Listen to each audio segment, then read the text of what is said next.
Happy Thursday po sa ating lahat. Ako si Benison Estareja. Patuloy pa rin po ang mga pag-ulan sa ilang bahagi po ng Southern Luzon and Visayas. Dulot po yan ng shear line o ito yung linya kung saan nagtatagpo po ang malamig na northeast monsoon at mainit na hangin galing Pacific Ocean. Samantalang malakas pa rin umiihip ang northeast monsoon na ramihan sa natitirang bahagi po ng Luzon. Magandang balita dahil wala pa rin tayong inaasahang bagyo na papasok ng ating Philippine Area of Responsibility hanggang sa matapos ang weekend. Ngayong araw po dito sa Luzon, pinakang maulan pa rin dito sa may Bicol Region at mga kalapit na lugar, kabilang na po ang Marinduque, Romblon, and Oriental Mindoro. Dulot po yan ng shear line o yung banggaan ng mainit at malamig na hangin. Mag-ingat po sa mga minsan malalakas sa mga pag-ulan at mga thunderstorms na maaaring magdulot ng mga pagbaha at pagguho ng lupa. Dito naman po sa silangang parte pa ng Luzon, kabilang ng Cagayan Valley, Aurora, Quezon, asahan po yung mahina hanggang katamtaman ng mga pag-ulan at makulimlim pa rin na panahon.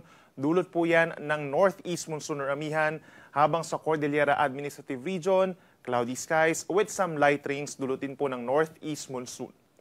Dito naman sa Ilocos Region, rest of Central Luzon, Metro Manila, rest of Calabarzon, and rest of Mimaropa, partly cloudy to cloudy skies pa rin po at makakaranas pa rin ng mga pulu-pulo at mahihinang ulan, dulot pa rin yan ng northeast monsoon. In terms of temperature, medyo mababa pa rin po yung ating aasahang temperatura sa madaling araw. Kung dito sa may Northern Luzon, pinakamababa po yung 20 to 21 degrees Celsius. Habang dito sa Tagaytay, nasa 20 to 29 degrees Celsius din ang temperatura. Sa Baguio naman, pinakamalamig between 13 to 22 degrees. Habang sa Metro Manila, nasa 22 at medyo mainit sa tanghali hanggang 31 degrees Celsius. Sa ating mga kababayan po sa Visayas, pinakang uulanin dulot ng shear line ang Aklan, Capiz, and Northern Samar. So asahan pa rin po as early as this morning ang kalat-kalat na ulan and thunderstorms na maaaring magdulot pa rin ng mga pagbaha at pagguho ng lupa. Maaari kayong magantabay po sa mga heavy rainfall warnings and rainfall advisories na ipapalabas ng Pag-asa. Dito naman sa natitirang bahagi po ng Visayas, partly cloudy skies tayo ngayong umaga, pero pagsapit po ng tanghali hanggang sa gabi na yan ay mostly cloudy skies na po dahil dun sa pagbaba ng shear line. Asahan din yung mga kalat-kalat na ulan and thunderstorms, lalo na sa natitirang bahagi po ng Eastern Visayas. Mag-ingat din sa mga posibleng baha at pagguho ng lupa. Sa ating mga kababayan po sa Mindanao, pinakamagandang panahon dito sa may western section, maaraw most of mornings and tanghali. Then pagsapit po dito sa may eastern side, partly cloudy to cloudy skies. Pagsapit po ng hapon hanggang sa gabi, mas maraming lugar na magkakaroon ng kaulapan dito sa Mindanao, lalo na sa may Caraga Region and Davao Region na sasamahan lamang po ng mga saglit na pag-ulan, dulot ng localized thunderstorms.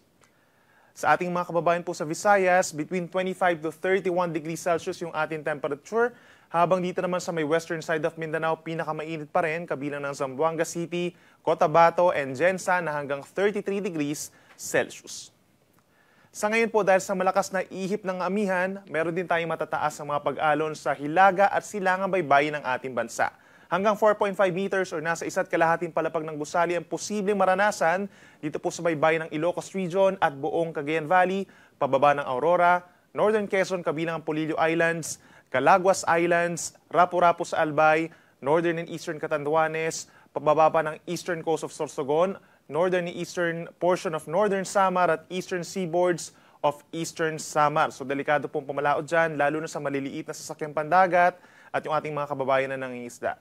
And in the coming days po, possible pa rin yung gale warning natin dito pa rin sa Mahilaga at silang baybayin ng ating bansa, lalo na po dito sa may Eastern Visayas and Eastern Mindanao.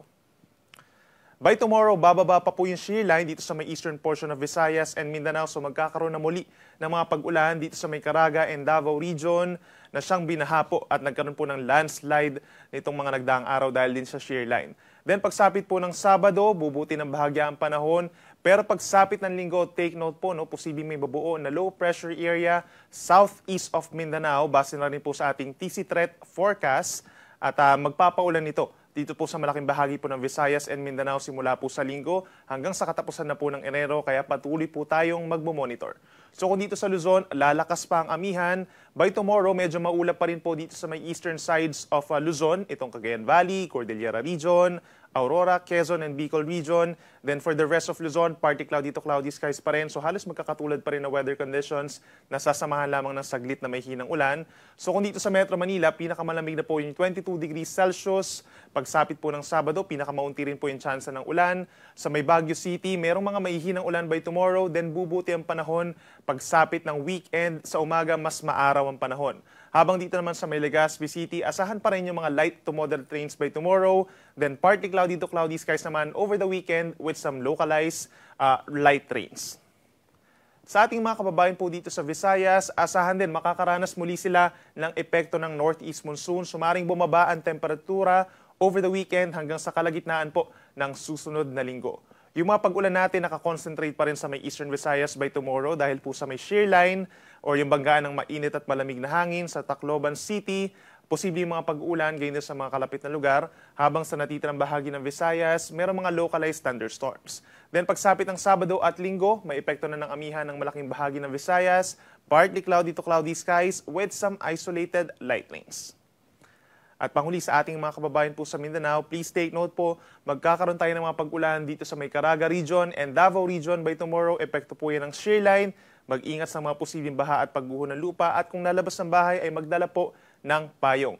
Habang sa may western section of Mindanao, itong Zamboanga Peninsula, Socsagen and Bangsamoro region is bahagyang maulap hanggang maulap pa rin ang kalangitan na sinasamahan po ng mga pulupulong pag-uulan.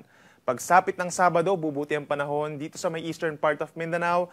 Then pagsapit po ng Linggo, tulad ng nabanggit ko kanina, possible po yung kaulapan or low pressure area po dito sa may southeast of Mindanao sa labas ng ating PAR, at maaring magpaulan ito over Caraga region, Davao region, and northern Mindanao region hanggang sa mga unang araw po yan ng susunod na linggo. Kaya mag-ingat din sa mga posibleng pagbaha at pagguho ng lupa. Ang araw ay sisikat 6:25 ng umaga at lulubog 5:51 ng hapon. Yan muna ang latest mula dito sa Weather Forecasting Center ng Pag-asa. Ako muli si Benison Estarreja na nagsasabing sa anumang panahon, Pag-asa ang magandang solusyon.